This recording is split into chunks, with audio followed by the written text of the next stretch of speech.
Simplesmente Francisco, de José Carlos de Luca. Capítulo 30, último capítulo. Minha bênção. Os espíritos já purificados vêm dos mundos inferiores, vêm frequentemente a fim de os ajudar a progredir. Sem isso, esses mundos estariam entregues a si mesmos, sem guias para os orientar.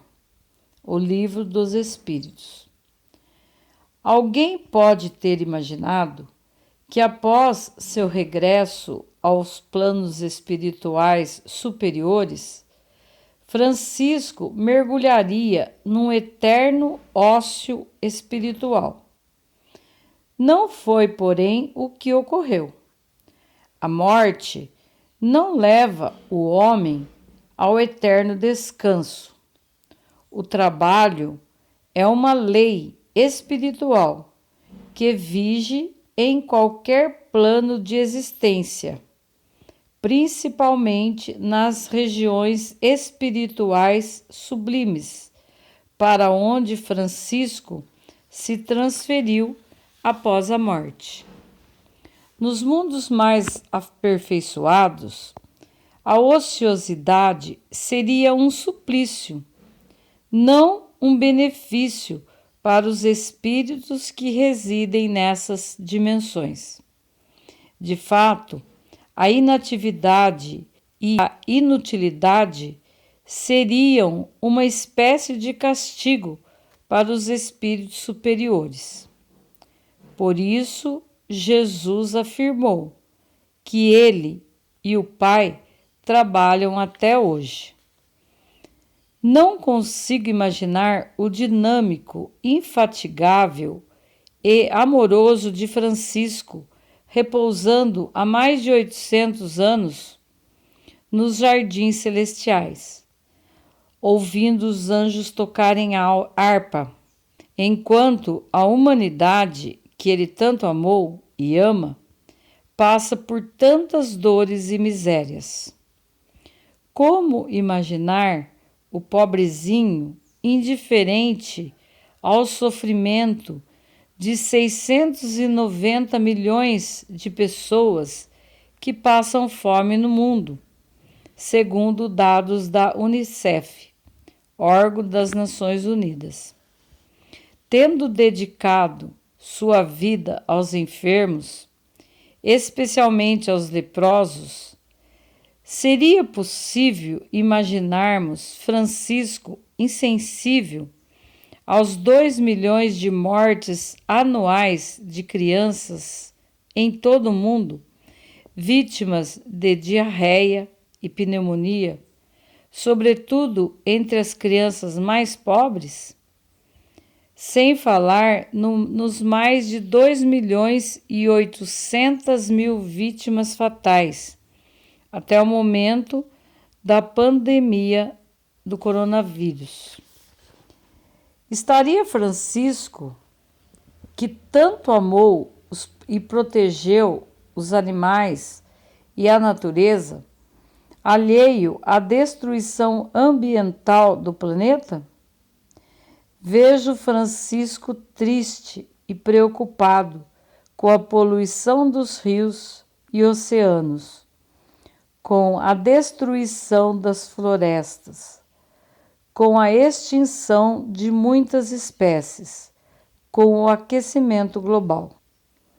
Intuo ainda, pelo amor à Clara e às Clarissas, que Pai Francisco se comove com as milhares de mulheres vítimas de feminicídio, da mesma forma que se sensibiliza com as vítimas de crimes homofóbicos, de racismo e de intolerância religiosa. Como ainda conceber Francisco desinteressado da ameaça de uma guerra nuclear, de consequências inimagináveis, ele que foi o mensageiro da paz?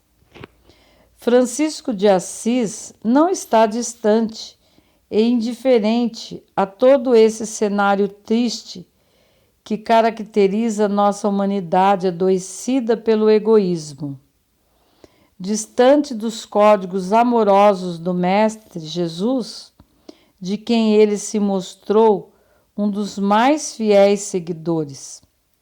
Por essa razão é que, tão logo ele desperta da morte, Jesus lhe endereça comovente apelo: Meu filho, eis que aqui estamos te esperando para novos trabalhos que nos compete realizar. Somos conscientes de que ninguém morre e que o nosso amor deve ser extensivo a todas as criaturas de Deus. Em certa oportunidade, quando Chico Xavier foi visitar um leprosário em Goiânia, chamado Colônia Santa Marta, como habitualmente fazia, ao se aproximar do portão de entrada, o médium estancou o passo, ficou pálido e derramou as lágrimas. Uma senhora que acompanhava Chico, percebendo nele o inusitado comportamento, perguntou ao médium o que se passava.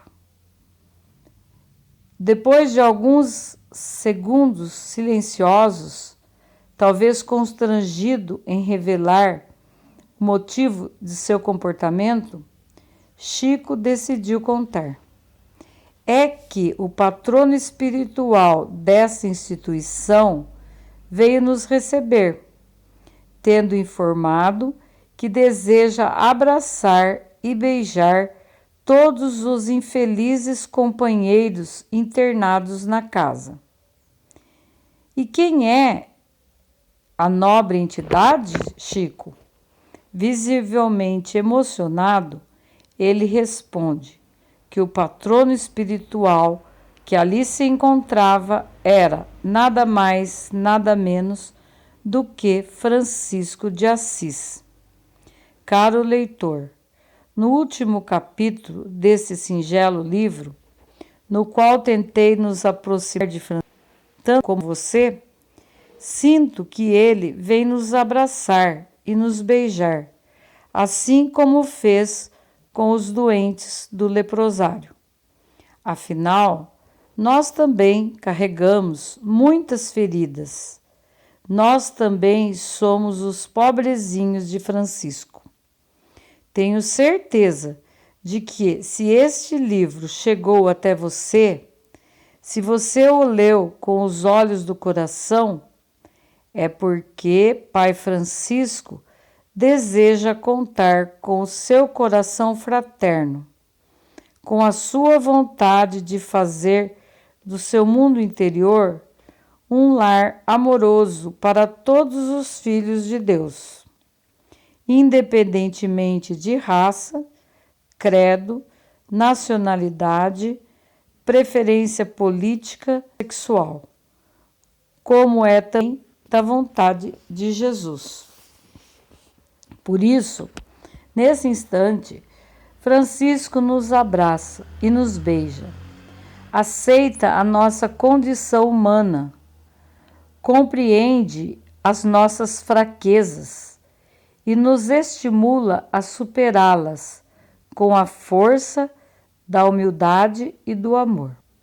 Que ninguém se sinta do amor, que ninguém se marginalize no erro, que nenhum filho de Deus se afunde na tristeza e na revolta, porque Deus é tudo para nós.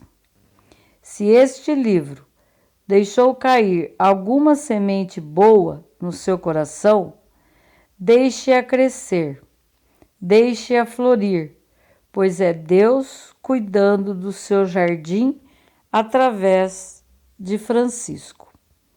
Sinta-se atravessando um lindo campo florido. Um bando de andorinhas e uma delas pousa em seu ombro, entoando cânticos de alegria e de paz. É a doce presença de Francisco, trazendo a você a sua bênção, como transmitia a seus irmãos. O Senhor te abençoe e te guarde, te mostre a sua face e tenha misericórdia de ti. Volva para ti o seu olhar e te dê a paz. Final do livro Francisco de Assis, simplesmente Francisco. Se alguém quiser ver desde o começo, desde o primeiro capítulo. Obrigada.